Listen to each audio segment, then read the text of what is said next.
संभाजी महाराजांनी टक्कर दिली। कालच मित्रांनो मृत्युंजय अमावस्या होती। संभाजी महाराजांचा बलिदान दिवस होता। संभाजी महाराजांना औरंगजेबाने पकडलं, छळलं, हाल हाल करून वडू तुळापूरला त्यानं मारून टाकलं।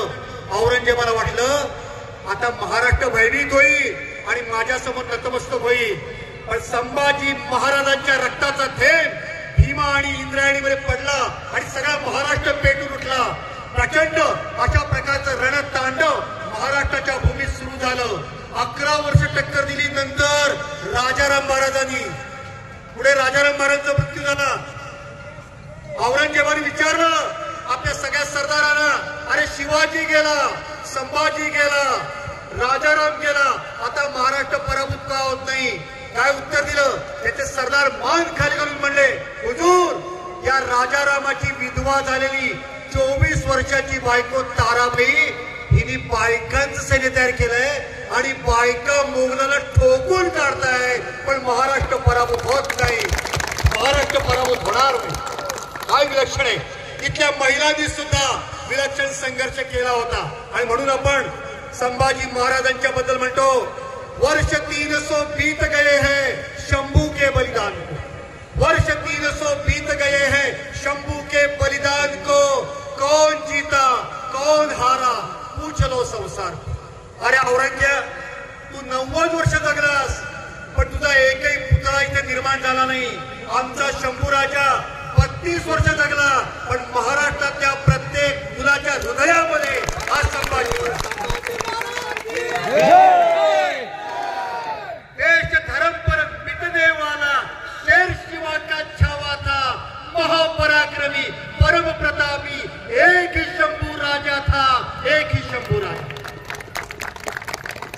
महाराणी ताराराणी यांनी 7 वर्ष संघर्ष केला आणि अखेर हा औरंगजेब 1707 मध्ये याच महाराष्ट्रात नगरपाशी भिंगार नावाच्या गावात मेला। दिल्लीतून निघाला होता तेव्हा म्हणला होता, मी हिंदूंचं राज्य काढून टाकेल। तू काय काढतोस हिंदूंचं राज्य? आम्हीच मराठ्यांनी तुला 6 फूट बाय 3 फूट कबरीपुरती जागा दिली, तुला परत जाता आलं नाही, परत जाता आलं नाही। हा मराठ्यांचा पराक्रम आहे मित्रांनो। आणि म्हणून लक्षात ठेवा, एका कवीने म्हणलंय, फक्त शत्रूला मडे गाडण्या जमीन मिळते आमची, आमची जमीन जिंकायला आलात ते मिळणार नाही, तुमचं मड इथं गाडलं जाईल। फक्त शत्रूला मडे गाडण्या जमीन मिळते आमची, वाघाच्या जबड्यात घालून हात मोजतो जात, अशी ही जात मराठी आमची, पाच चाळून पाने आमच्या इतिहासाची, पाच चाळून पाने आमच्या इतिहासाची। औरंगजेब गेला, पण मराठ्यांचं ध्येय संपलं नव्हतं।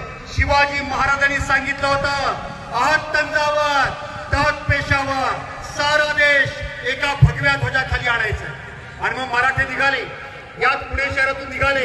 एका हातात तलवार होती, दुसऱ्या हातामध्ये भगवी पताका होती। त्यांनी नर्मदा ओलांडली, त्यांनी यमुना ओलांडली, त्यांनी सिंधू ओलांडली आणि अटकेवरती भगवा झेंडा फडकवला। अटकेवरती मराठ्यांनी आपला भगवा झेंडा फडकवला होता। सावरकर म्हणतात, ऐका ऐका हिंदू मात्र हो, वार्ता विजयाच्या आल्या, उभ्या 7 शतकांचा उगून सूड जिंकिले चेत्याला, आज हिंदवी जरीपटका की पुन्हा पोचला अटकेला, पुन्हा पोचला अटकेला। अटकेपर्यंत विशाल असं आपण हिंदूंचं साम्राज्य हे निर्माण करून दाखवलं। पण मित्रांनो, नंतरच्या काळात इंग्रजांचं राज्य आलं।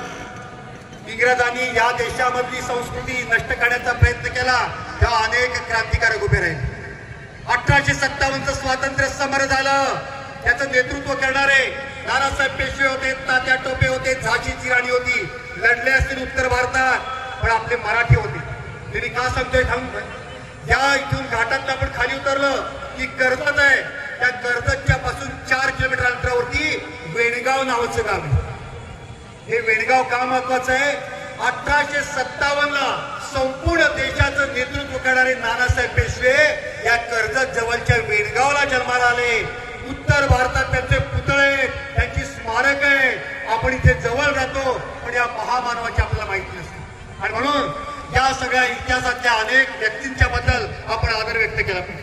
आज गुढीपाडवा आहे, आज आपण छत्रपती शिवाजी महाराजांना मानाचा मुजरा केला। प्रभू रामचंद्रांना मानाचा मुद्रा केला. अजून दोघांची नावं घेतली पाहिजे. आपण गुढीपाडवा करतो तो आपल्या महाराष्ट्रातले पहिले सम्राट शालिवाहन किंवा सातवाहन यांच्या स्मरणार्थ करतो. आपल्याला त्याची जाणीव नसते. 2000 वर्षापूर्वी या महाराष्ट्रावरती सातवाहनांचं राज्य होतं. पैठण ही त्यांची राजधानी होती आणि त्यांनी उत्तरेतून येणाऱ्या शकांचा पराभव केला. त्या विजयाचा आनंदाचा दिवस हा गुढीपाडवा आहे आणि म्हणून सातवाहनांच्या बद्दल सुद्धा आपल्या मनात आदर होतो. आणि आज ज्या महामानवाचा जन्मदिवस आहे ते म्हणजे राष्ट्रीय स्वयंसेवक संघाचे आद्य सरसंघचालक पूजनीय डॉक्टर केशव बळीराम हेडगेवार यांचा जन्मदिवस. त्यांनी कामाला सुरुवात केली 1925 साली. तर 5 ते 10 माणसं हातात होती. पण आज संपूर्ण देशामध्ये जे परिवर्तन झालेलं आहे. पुढच्या वर्षी संघाला 100 वर्ष पूर्ण होत आहे. पण 100 वर्ष पूर्ण होण्याच्या आत देशाच्या संसदेमध्ये 303 खासदार आणि देशाचा पंतप्रधान कपाळावरती अभिमानानं हिंदुत्वाचा गंध लावणारा हा निर्माण झाला. तो डॉक्टर हेडगेवारांच्या तपश्चर्येतून निर्माण झाला. आणि म्हणून त्यांचं वर्णन करताना अटलजींनी म्हणलेलं आहे कभी एक ते हम. ऐकलं आम्ही एकटेच होतो डॉक्टर हेडगेवार. कभी एक थे हम हुए आज इतने नहीं तब डरे थे भला आप डरेंगे. विरोधों के सागर में चट्टान है हम. विरोधों के सागर में चट्टान है हम जो टकराएंगे मौत अपनी मरेंगे. लिया हाथ में ध्वज कभी ना झुकेगा. कदम बढ़ रहा है कभी ना रुकेगा. जो सूरज के सम्मुख अंधेरा टिकेगा. लिया हाथ में ध्वज कभी ना झुकेगा. कदम बढ़ रहा है कभी ना रुकेगा. जो सूरज के सम्मुख अंधेरा टिकेगा. निडर है सभी हम अमर है सभी हम. जिस सर पर हमारे वरद हस्त करता गगन में लहरता है भगवा हमारा. गगन में लहरता है भगवा हमारा. हा भगवा ध्वज आमच्या मस्तकावरती जोपर्यंत डोलतो आहे तोपर्यंत मित्रांनो आपल्याला काळजी करायचं कारण नाही. मित्रांनो शिवाजी महाराजांचा राज्याभिषेक झाला 1674 ला. पण पुढच्या 100 वर्षात आपण जे साम्राज्य निर्माण केलं ते आपोआप झालेलं नाही. लाखोंनी बलिदान केलेलं, रक्त सांडलेलं. पानिपतच्या रणांगणात 1.25 लाख बांगडी फुटली. महाराष्ट्रातल्या 1.25 लाख बायकांच्या कपाळावरचं कुंकू पानिपतच्या रणांगणात उधळलं गेलं. पण मित्रांनो एका इतिहासकारांनी सांगितलंय की मराठे जर का पानिपतला गेले नसते आणि लढले नसते तर आज संपूर्ण उत्तर हिंदुस्थान विशाल पाकिस्तान झाला असतं. आपण लढलो म्हणून आपल्याला आजचा भारत बघायला मिळतो आहे. मी पानिपतला गेलो होतो.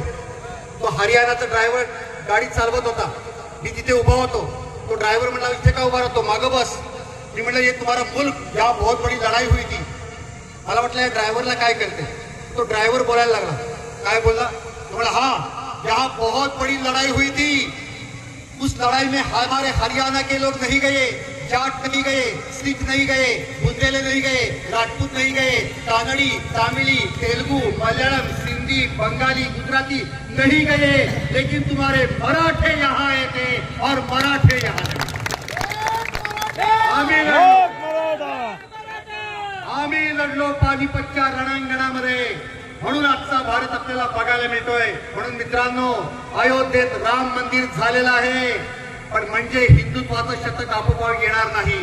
आपल्याला जर का हिंदुत्वाचं शतक पुढे आणायचं असेल तर आपल्याला त्याग करावा लागेल, कष्ट करावे लागतील. आणि सर्वात महत्वाचं आपल्यामध्ये असलेले जातीभेद, प्रांतभेद, भाषाभेद या सर्व भेदांच्या भिंती पाडून आता आमची एकच जात हिंदू, आमचा एकच धर्म हिंदू, आम्ही सर्व हिंदू आहोत. या प्रकारे आम्ही एकत्र आलो पाहिजे. तर खऱ्या अर्थाने पुढच्या 100 वर्षात आपण परिवर्तन करू शकतो. मित्रांनो आमच्या देशात आमची अनेक मंदिरं फुटली पण आम्ही कधी दुसऱ्या देशात जाऊन आक्रमण केलं नाही. इथे विचारा लहान मुलांना शाळेच्या पुस्तकात इतिहास शिकतात. 5000 वर्षाचा इतिहास आहे. पण कधी आम्ही दुसऱ्या देशाला गुलाम केलं का? कधी कुणावर अत्याचार केले का? कधी कुणाची जाऊन प्रार्थना उद्ध्वस्त केली का? कधी नाही. उलट आम्ही जगाला सन्मानाची वागणूक दिली. तुम्हाला माहिती मित्रांनो पर्शिया नावाचा एक देश होता. तिथे पारशी समाज होता, त्यांचा धर्म होता, संस्कृती होती, परंपरा होती. पण इस्लामचं आक्रमण झालं आणि पर्शिया देश जगाच्या नकाशावर पुसला गेला की त्यात इराण पाहायला मिळते. मित्रांनो, त्या पारशी लोकांना आश्रय कुणी दिला? आपल्या भारताने दिलेला आहे. मला प्रश्न तुम्हाला विचारायचा आहे की पर्शियातून पारशींना हाकलून दिलं तर भारताने आसरा दिला. भारतातनं जर का हिंदूंना कुणी हाकलून दिलं तर जगात कोण आश्रय देईल? आणि म्हणून हे होता कामा नये. भारत ही हिंदूंची भूमी आहे, भारत हा हिंदुस्थान आहे, हे ठणकावून सांगण्याची वेळ आता आलेली आहे. आणि मग ज्याला जसा प्रतिकार करायचा तसा केला पाहिजे. जूनचा इस्रायल नावाचा देश आपल्या सगळ्यांना माहिती, स्वतःचा देश त्याला नव्हता. 1000 वर्ष जगभर हिंडत होते. पुढे ते एकत्र आले. आता 80 वर्षापूर्वी त्यांनी इस्रायल नावाचं राष्ट्र निर्माण केलं आणि म्हणले आपला इतिहास लिहूया. काय लिहिणार इतिहासामध्ये? आम्ही रशियात गेलो, आमचा छळ झाला. आम्ही इंग्लंडमध्ये गेलो, आमचा छळ झाला. आम्ही जर्मनीत गेलो, आमचा छळ झाला. मात्र आता इतिहास लिहिताना सर्वात शेवटी त्यांनी काय म्हटलं? ते म्हणले जगाच्या पाठीवरती एकच देश असा होता जिथे आमचा छळ झाला नाही, उलट अत्यंत सन्मानाची वागणूक मिळाली. त्या देशाचं नाव भारत, त्या देशाचं नाव हिंदुस्थान. भारताने त्यांना सन्मानाची वागणूक दिली. अशा प्रकारे हिंदू संस्कृती आहे, ही हिंदू परंपरा आहे. आणि म्हणून हा हिंदू धर्म जगामध्ये पोहोचवणं ही आपल्या सर्वांची जबाबदारी आहे. तेव्हा आज आपण या गुढीपाडव्याच्या निमित्तानं, वर्ष प्रतिपदेच्या निमित्तानं ही शोभायात्रा काढली. प्रभू रामचंद्र या ठिकाणी आपण रथावरती त्यांना आरूढ केलं होतं. मात्र या हिंदुत्वाचं वर्तन हे आपल्या हृदयात असलं पाहिजे आणि त्यासाठी आपल्या समोर आदर्श आहे छत्रपती शिवाजी महाराजांचा. ही शिवाजी महाराजांची भूमी. हाच तो लोणावळ्याचा परिसर, इथे कारतलब खानाचा शिवाजी महाराजांनी पराभव केला. हाच तो परिसर ज्या ठिकाणी सरसेनापती महाजी शिंदे यांनी इंग्रजांच्या अत्याधुनिक सैन्याचा धूळ चारली होती. अशा प्रकारे ही पवित्र भूमी आहे, ऐतिहासिक भूमी आहे आणि त्या भूमीतले हे सर्व सळसळते